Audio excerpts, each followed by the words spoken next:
আমি এ পর্যন্ত কথা বলছি আমির হোসেন আমুর সাথে কথা বলছি। শেখ হাসিনা বলতেছিল যে ছোট বাচ্চারা যারা রাস্তায় নামে এদেরকে মারার এরকম হুমকি বা এরকম অনেক কিছুই কথা বলছে। এতেই বোঝা যায় যে উনি কত বড় একটা স্বৈরাচার ছিলেন।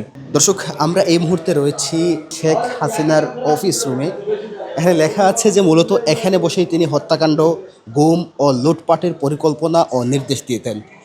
আমরা যদি ভেতরের দৃশ্যটি একটু দেখানোর চেষ্টা করি, এখানে যেই আলোচিত লাল টেলিফোন, সেই টেলিফোনগুলো এখানে রয়েছে এবং এই টেলিফোনগুলো এমনভাবে এখানে সাজানো হয়েছে এই জুলাই গণ অভ্যুত্থান চলাকালীন সময়ে শেখ হাসিনা তার দলীয় নেতাকর্মীদের সাথে কি কথা বলেছিলেন সেই কথাগুলো কিন্তু এখানে রেকর্ড রয়েছে। দেখতে পাচ্ছি যে একজন দর্শনার্থী তিনি এসে এখানে বসেছেন এবং সেই লাল টেলিফোনে করেই তিনি আসলে কথা বলার বা কথাগুলো শোনার চেষ্টা করছেন। আমরা ওনার সাথে একটু কথা বলার চেষ্টা করি। ভাই, একটু কথা বলি আপনার সাথে। জি জি। এই যে লাল টেলিফোনে কার সাথে আপনি এই মুহূর্তে কথা বলছেন? আমি এ পর্যন্ত কথা বলছি আমির হোসেন আমুর সাথে কথা বলছি। আমির হোসেন আমার সাথে কি কথা হলো বা কি কথা বলছেন আপনি? ওনার সাথে যে কি মানে নির্দেশনা দিয়েছিল সেটা সেই বিষয়ে জানতে পারে মোহাম্মদপুরের খবর যে সে বলছে, তাই ওইটাই সে রিপিট জানাচ্ছে কি করবে না করবে, ইমিডিয়েটলি খবরটা সঙ্গে সঙ্গে পৌঁছে দিচ্ছে। এই যে ধরুন আপনি এখন জুলাই গণঅভ্যুত্থান চলাকালীন সময় অবস্থান করছেন এবং এই কল রেকর্ডটা শুনছেন, শোনার পরে আপনার আসলে অনুভূতিটা কেমন হচ্ছে? গা শিরশিরে উঠছে কিনা?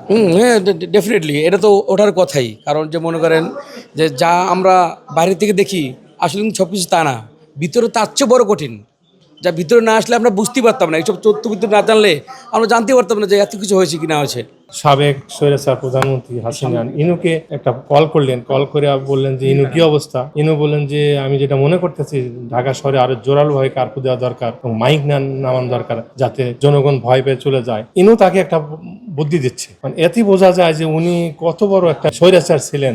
সঙ্গে সঙ্গে একটা নাম্বারে কল করে নির্দেশনা দিতেন, মানে নির্দেশনাটা সেকেন্ডের ভিতরে তার এক্সিকিউট হয়ে যেত। এটা একটা ভয়াবহ ব্যাপার। ভবিষ্যতে যারাই আসুক এই লাল টেলিফোন ইউজ করুক, তাদের কাছে অনুরোধ থাকবো জনগণের ক্ষতি করার জন্য যেন এই লাল টেলিফোনটা ইউজ না হয়। অনেক এক্সাইটেড কাজ করতেছে, কি কথা হচ্ছে এটা স্পষ্ট শোনা যাচ্ছে। কার সাথে কথা হয়েছে? স্বৈরাচারী শাসক যে আমি এইখানে এই যে আমির হোসেন আমু এর সাথে স্বৈরাচারী শাসক শেখ হাসিনা যে কথোপকথন হয়েছে তার সাথে মানে শুনলাম আমি। এমন কথা ছিল যে ছোট বাচ্চারা যা শেখ হাসিনা বলতেছিল যে ছোট বাচ্চারা যারা বাইরে আছে রাস্তায় নামে এদেরকে মানে মারার এরকম হুমকি বা এরকম অনেক কিছুই কথা বলছে। তো আজকে এটা উন্মুক্ত করে দিছে, তো অনলাইনে টিকিট কাটা হয়েছে, তো ভালোই লাগছে। মানে